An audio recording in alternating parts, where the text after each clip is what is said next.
الذي أرسل حبيبه رحمة للعالمين والصلاة والسلام على أشرف الأنبياء والمرسلين وعلى آله وأصحابه وآبائه وأزواجه وعترته وجميع أمته وأهل سنته وعلينا معهم أجمعين أما بعد فأعوذ بالله من الشيطان الرجيم بسم الله الرحمن الرحيم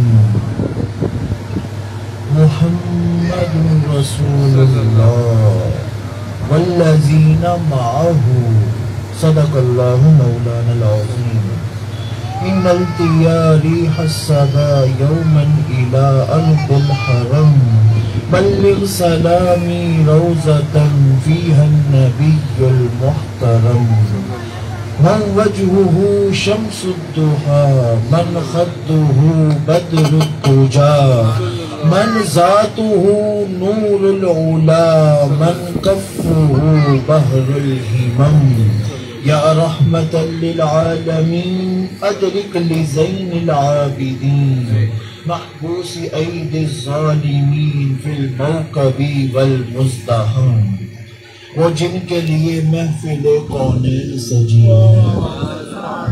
فردوس بری جن کے وسیلے سے بنی ہے وہ ہاشمی مکی مدنی العربی ہے وہ میرا نبی میرا نبی میرا نبی ہے۔ اللہ تعالیٰ کا بے حد و حساب شکر کہ ہم اس کی بارگاہ کرم میں حاضر ہیں۔ خدا کی عزت و کبریائی کی قسم رب کی بارگاہ ہی وہی ہوتی ہے جہاں پر محمد مصطفیٰ کا ذکر ہوا۔ سبحان اللہ۔ رب ذوالجلال نے فرمایا وَلَوْ أَنَّهُمْ إِذْ ظَلَمُوا أَنفُسَهُمْ جَاءُوكَ، جب بھی اپنی جانوں پہ ظلم کرو نا تو کہیں اور جانے کی ضرورت ہی نہیں ہے، در مصطفیٰ پہ آ جاؤ ساری حاجتیں وہیں پر پوری ہو جائیں۔ سبحان اللہ۔ میں موضوع کے لیے ہٹ جاؤں گا ورنہ جاؤکا کی تفسیر میں بہت آتا ہے۔ جاؤکا سے مراد حضور کے در پر نور پر جانا بھی ہے، جاؤکا سے مراد حضور کا ذہن میں خیال کرنا بھی ہے، اور جاؤکا سے مراد حضور کا ذکر کر کے اپنے گھر کو برکتوں سے بھرنا بھی ہوتا ہے۔ سبحان اللہ سبحان اللہ ماشاءاللہ۔ تو فرمایا جاؤکا فاستغفر اللہ واستغفر لهم الرسول، اللہ بھی تمہاری مغفرت کر دے گا، رسول کے در پہ آ جاؤ۔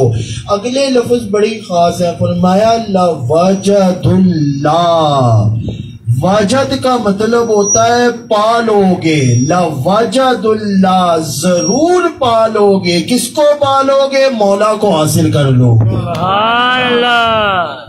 اگر میں اس کو اپنی محبتوں میں ترجمہ کروں تو یہ بنے گا کہ حضور کے در پہ آ جاؤ، خدا کہیں اور ملتا ہی نہیں ہے، در مصطفیٰ پہ ملتا ہے۔ سبحان اللہ۔ تو یہ ہم حضور کا ذکر کرتے ہیں تو اللہ پاک سعادت نصیب فرماتا ہے، اور پھر سعادات کے گھر میں بیٹھ کر سعادات کا ذکر کرنا، سعادات کی موجودگی میں سعادات کا ذکر کر کے اپنی جنت کے لیے آخرت کا سامان اکٹھا کرنا، اللہ کسی کسی کو یہ موقع نصیب فرماتا ہے۔ میں نے آپ کے سامنے آیت کریمہ تلاوت کی، اللہ حکم الحاکمین نے ڈائریکٹ کبھی بھی حضور کو نام سے نہیں بلایا، لیکن رب ذوالجلال نے پورے قرآن پاک میں 4 مقامات پر محمد کا نام استعمال کیا۔ سبحان اللہ۔ اگر میں اپنے ذوق میں ترجمہ کروں یا اپنے ذوق میں ایک بات کہوں تو پتہ نہیں کس کے دلوں کو جا کر لگے گی، حضور کا نام رب نے پورے قرآن میں 4 مرتبہ لیا ہے، حضور کے یار بھی رب نے 4 ہی بنائے۔ سبحان اللہ سبحان اللہ ماشاءاللہ۔ عشق کی بات ہے، حقیقت کی بات ہے، ذوق کی بات ہے۔ 4 مرتبہ نام لیا، 4 مرتبہ 4 نام لے کر کہا، جس طرح حضور کا محمد نام 4 مرتبہ لے رہا ہوں نا، اپنے حبیب کے یار بھی میں خدا 4 ہی منتخب کر کے بھیج رہا ہوں۔ سبحان اللہ۔ محمد، یہ جو حضور ہے نا، فرمایا رسول اللہ، شک کرنا ہی نہیں ہے، یہ اللہ کے رسول بن کر آئے ہیں۔ سبحان اللہ۔ والذین معہ، اور ان کے ساتھ جو ہوں گے نا ان کی شان بھی حضور کی طرح وراء الورا کر دیں گے۔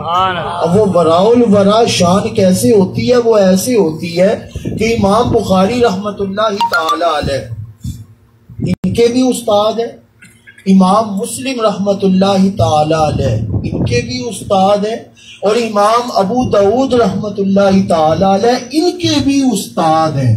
نام ہے عبداللہ بن مسلمہ قعنبی رضی اللہ تعالی عنہ۔ سبحان اللہ سبحان اللہ۔ محدثین تین ہیں اور ان کے استاد ہیں۔ آپ کو شان بتانے لگا ہوں۔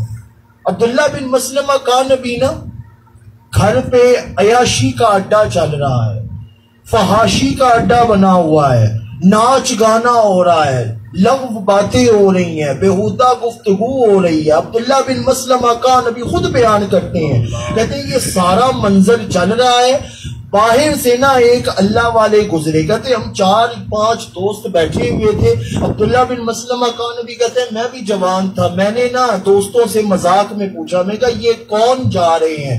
انہوں نے کہا یہ حضور محمد مصطفیٰ صلی اللہ علیہ وسلم کے صحابی جا رہے ہیں۔ سبحان اللہ۔ عبداللہ بن مسلمہ قعنبی کہتے ہیں میں جوان تھا، میں نے مذاق میں ہی نا ان کو پکڑ لیا، میں نے کہا آپ حضور کے صحابی ہیں؟ کہا جی میں حضور کا صحابی ہوں۔ والذین معہ کی شان بتانے جا رہا ہوں۔ کہا اچھا حضور کے صحابی ہیں، پھر کوئی حدیث سنائیں۔ صحابی نے نا سر سے لے کر پاؤں تک عبداللہ بن مسلمہ قعنبی نشے کے اندر دھت تھے، دیکھ کر کہا حضور کا فرمان میں بدبختوں کو نہیں سنایا کرتا۔ بدبختوں کو کہاں فرمان سنانا ہے حضور کا؟ حضور کا فرمان سنانے کے لیے لکھنے کے لیے پھر امام بخاری جیسا حافظہ چاہیے، امام بخاری جیسی سیرت چاہیے، امام بخاری جیسا اخلاق چاہیے، امام بخاری جیسا حافظہ اور دماغ چاہیے کہ وہ ایک حدیث لکھنے کے لیے پہلے غسل کرتے تھے، پھر وضو کرتے تھے، پھر 2 رکعت نفل پڑھ کے حضور کا فرمان اپنی کتاب میں درج کرتے تھے۔ سبحان اللہ۔ کہا یہ نشے میں دھت میں فرمان نہیں سناؤں گا۔ عبداللہ بن مسلمہ قعنبی کہتے ہیں میں نے نا تلوار نکال لی، خنجر نکال لیا، میں نے کہا حضور کا فرمان سناتے ہو کہ میں آپ کو ابھی زخمی کروں؟ اب حضرت عبداللہ بن مسلمہ قعنبی کہتے ہیں صحابہ کی شان والذین معہ کیا فیضان ملا تھا۔ صحابی نے کہا اچھا پھر سنو، قال رسول اللہ صلی اللہ علیہ وسلم، میرے تاجدار کائنات نے فرمایا اذا لم تستحی فاصنع ما شئت، جب بندے میں حیا ختم ہو جائے نا تو پھر جو چاہے مرضی کرتا پھرے۔ حیا ختم ہو جائے تو جو چاہے مرضی کرتا پھرے، پھر کوئی حیا ہی نہیں باقی رہی، پھر اس میں بڑوں کا کیا ادب و احترام کرنا، اس میں پھر منافقت آئے گی، اس میں چھوٹوں کے اوپر پھر کیا اس نے شفقت، جب حیا ہی ختم ہو جائے تو پھر جو چاہے مرضی کرتا پھرے۔ عبداللہ بن مسلمہ قعنبی کہتے ہیں سننے کی دیر تھی، ایسی جا کے وہ حدیث میرے دل میں لگی کہ میرے ہاتھ سے خنجر وہیں پر زمین پر گر گیا۔ گھر آیا، آ کے سارے مشکیزیں توڑ دیے، دوستوں کو واپس بھیج دیا، ماں کو کہا مزید دوست آئے نا تو ان کو کہہ دینا کہ عبداللہ نے توبہ کر کے محمد کا اسلام قبول کر لیا۔ سبحان اللہ۔ اور ایسا دین پڑا، ایسا دین پڑا، ایسا دین پڑا کہ امام بخاری، امام مسلم، امام ابو داؤد کے استاد عبداللہ بن مسلمہ قعنبی رضی اللہ تعالیٰ عنہ بنے۔ جب انسان حقیقت کی طرف آتا ہے نا اور اپنے من سے نکل کر سامنے آ کر حضور کے فرمان میں غوطہ زنی کرتا ہے تو رب اس کو ایسے علوم عطا کرتا ہے، بلکہ قرآن میں رب نے فرمایا ہے وَكُلًّا نَقُصُّ عَلَيْكَ مِنْ أَنْبَاءِ الرُّسُلِ مَا نُثَبِّتُ بِهِ فُؤَادَكَ۔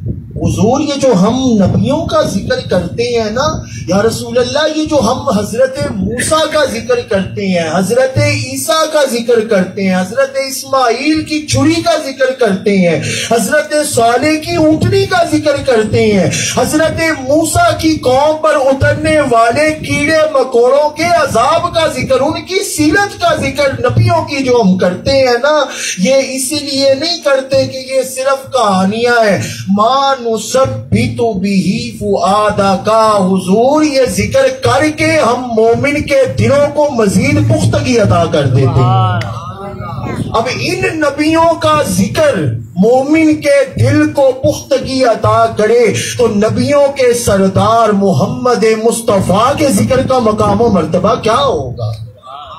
وَلَقَدْ كَانَ فِي قَصَصِهِمْ عِبْرَةٌ لِأُولِي الْأَلْبَابِ مَا كَانَ حَدِيثًا يُفْتَرَى وَلَكِنْ تَصْدِيقَ الَّذِي بَيْنَ يَدَيْهِ وَتَفْصِيلَ كُلِّ شَيْءٍ وَهُدًى وَرَحْمَةً لِقَوْمٍ يُؤْمِنُونَ. کہا یہ جو ہم حضور کا ذکر کرتے ہیں، نبیوں کا ذکر کرتے ہیں نا، یہ کرنے کے لیے شرط ایک ہی ہے کہ بندے کا دل مومن ہونا چاہیے.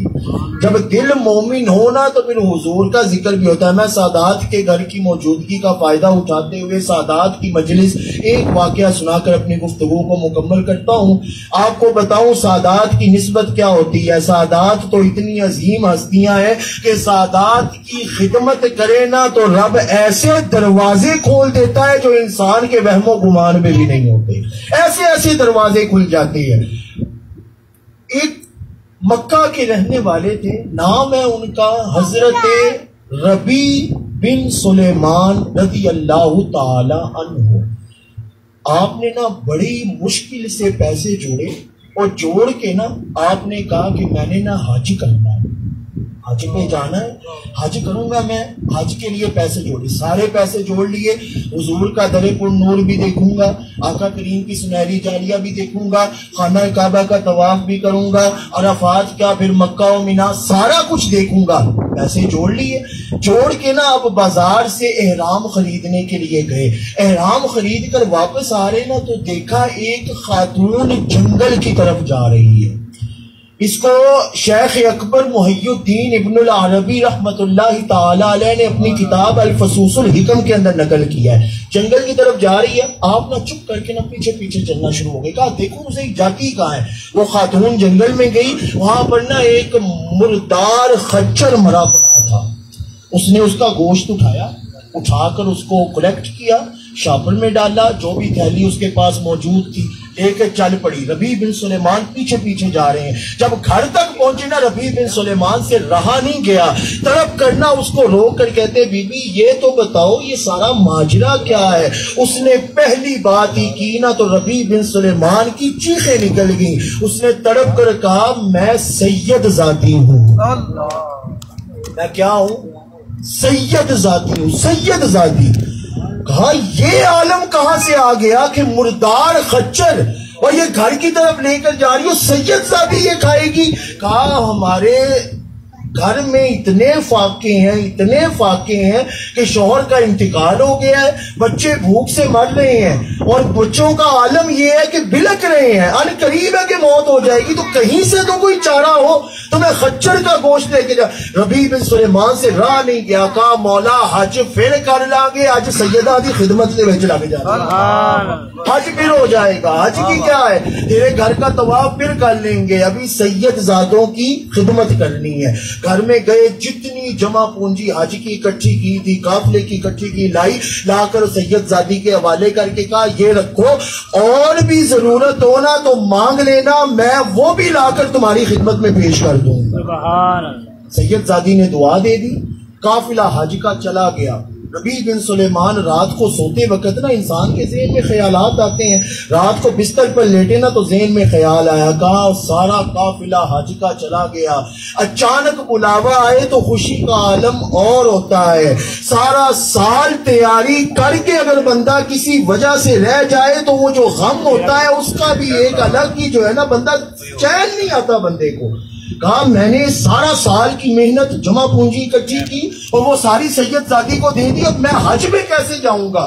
چلو کوئی نہیں، سید زادی کی خدمت ہوگی اتنا کافی ہے. رات کو سوئے، قافلہ چلا گیا. جب حج کر کے قافلہ لوٹا نا تو سارے آ کر مبارکباد دے رہے ہیں. ساروں نے جب ایک دوسرے کو مبارکباد دے دی نا، کہا اب سارا قافلہ اکٹھا ہو کر ربیع بن سلیمان کے گھر میں آ گیا. ربیع بن سلیمان کو آگے کہتا ہے مبارک ہو، اللہ نے آپ کا حج قبول کر لیا ہے، آپ کا حج قبول ہو گیا ہے. ہم نے ایک دوسرے کو مبارکباد دی، آپ ہمیں حج کی مبارک نہیں دینے ہیں، کوئی نہیں، ہم نے آپ کی معیت میں آپ کے ساتھ حج کیا ہے، ہم آ کے آپ کو حج کی مبارکباد دیتے ہیں.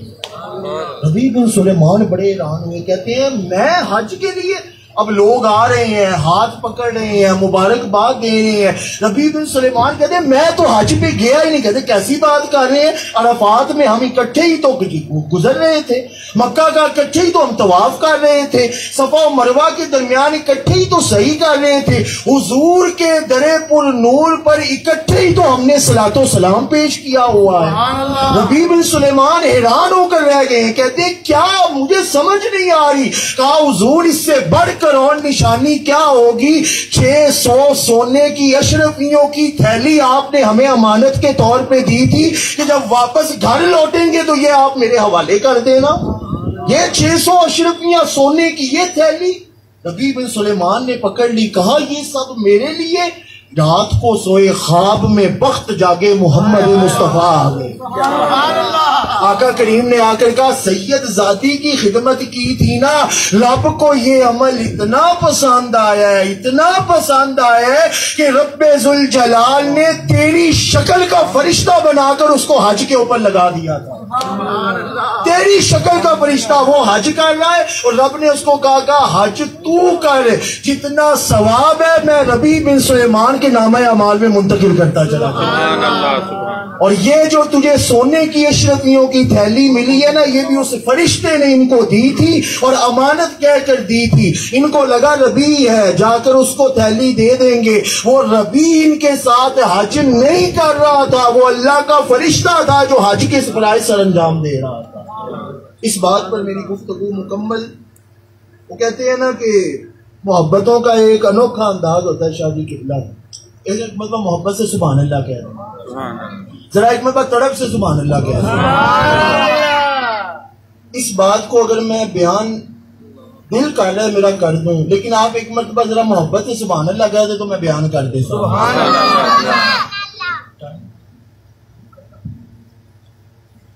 حضور صلی اللہ علیہ وسلم کے ساتھ محبت کا انداز۔ ابو بکر محمد بن عبد الباقی رحمت اللہ تعالی علیہ مکہ کے بہت بڑے مفتی ہیں، بہت بڑے عالم دین ہیں۔ انہوں نے نا ساری درس و تدریس، سارا جو علوم الحدیث، علوم التفاسیر، علوم المنطق، علوم البلاغت سب کچھ حاصل کر لیا۔ اب یہ مکہ مکرمہ کا طواف کر رہے ہیں اور دل میں ایک خیال آ رہا ہے۔ خیال کیا آتا ہے؟ کہتے ہیں میں نے حضور کا ذکر کیا، حضور کی احادیث مبارکہ کا علم حاصل کیا، لیکن یہ سب کچھ کر لینے کے بعد بھی میرے گھر میں فاقے چل رہے ہیں، میرے گھر میں غربت کا عالم ہے، اور میرے گھر کے اندر کھانا بھی میسر نہیں ہے، نہ مجھے کوئی مسجد ملتی ہے، نہ کوئی مجھے درس و تدریس کے لیے کوئی مدرسہ ملتا ہے، نہ ہی میں کہیں پہ تبلیغ کر پا رہا ہوں۔ میں نے تو بڑی چاہت سے محمد مصطفیٰ کا دین حاصل کیا ہے، تو مجھے تو کوئی بلاتا ہی کوئی نہیں ہے، بس یہ ذکر کر رہے ہیں نا کہ فاقے کیسے ختم ہو، یہ کیسے ہو، وہ کیسے۔ اچانک نا آپ کو زمین کے اوپر نا ایک تھیلی ملی، آپ نے اس کو کھولا تو اس کے اندر سونے کا ایک قیمتی ہار موجود تھا۔ کیا موجود تھا؟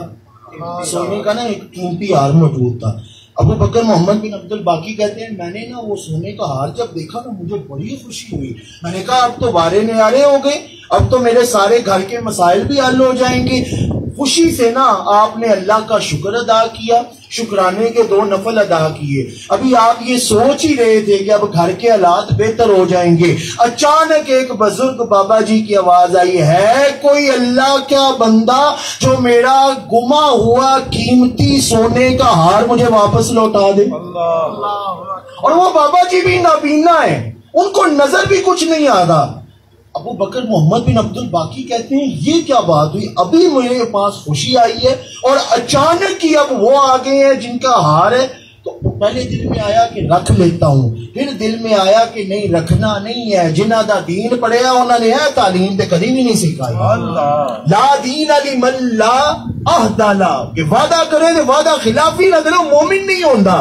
من غشا فلیس منا، جڑا دھوکا دے وہ ساڈے وچوں ہو ہی نہیں سکدا۔ امانت دار دیانت دار حضور نے تے کافرہ دی امانت واپس کرن واسطے حضرت مولا کائنات نو اپنے بستر تے پوا کے کیا سی، میں جا رہا ہجرت کر کے ادو آئی جدو ساری امانتاں کو فار دے سپورٹ کر چکا ہوئے گا۔ تو کہا مانتے تو واپس کرنی ہے. تو کہا میں نے تو امانت دینی ہے. بابا جی کے پاس آئے, کہا سونے کا قیمتی ہار. بابا جی نے نا 3 سے 4 مرتبہ کہا میرا گما ہوا ہار ہے. چوتھی مرتبہ نا بابا جی نے آواز ہی بدل دی, کہا جو مجھے وہ سونے کا قیمتی ہار دے گا نا میں اسے 500 سونے کی اشرفیاں دوں گا. ابو بکر محمد بن عبد الباقی نے کہا اشرفیاں نہیں چاہیے. آپ نے نا بابا جی کو پاس بلایا, کہا یہ تھیلی آپ کی. تھیلی کو کھولا, سونے کا قیمتی ہار, ان کا ہاتھ لگا کے دیکھ لیں آپ کا ہی ہے. انہوں نے ہاتھ کہا میرا ہی ایک سونے کا قیمتی ہار. کہا اللہ جو ہے نا آپ کو طول اللہ عمرک نور اللہ قلبک نور اللہ صدرک, اللہ آپ کے سینے میں بھی نور پیدا کرے, آپ کے دل میں بھی نور پیدا کرے, آپ کی عمر میں بھی اضافہ کرے, اللہ آپ کو دارین کی سعادت عطا فرمائے. ہار دے دیا, چلے گئے. ابو بکر محمد بن عبد الباقی کہتے ہیں اب اچانک پھر وہی غربت کا عالم, افلاس کا عالم سارا. کہتے ہیں یہاں پر کچھ نہیں بننا. آپ کو میں بتانے جا رہا ہوں جو حضور کے والذین معہ کی نسبتوں کے ساتھ جڑ جاتے ہیں نا, رب ان کو یہاں سے اٹھا کر وہاں پر پہنچا دیتا ہے. کہا میں اب نا یہاں پر نہیں رہوں گا. دوستوں کے ساتھ بات کی, کہاں یہاں سے نا دریا کے ذریعے نا سمندر کے ذریعے سفر کر کے نا کشتی پہ ساتھ دوسرے علاقے جاتے ہیں, وہاں پہ جا کے نا ہم کوئی کام دیکھتے ہیں. آپ کشتی پہ سوار ہوئے. اب کشتی جو ہے وہ جب دریا سمندر کے درمیان میں پہنچی نا تو سمندر میں سیلاب آ گیا. اب کشتی ڈولنا شروع ہوگی. اب جب سیلاب آیا نا تو کشتی ٹوٹی, اور ٹوٹی اس انداز میں کہ ابو بکر محمد بن عبد الباقی خود بیان کرتے ہیں, کہتے ہیں میرے سارے دوست اسی سیلاب میں ڈوب کر غرق ہو کر مر گئے.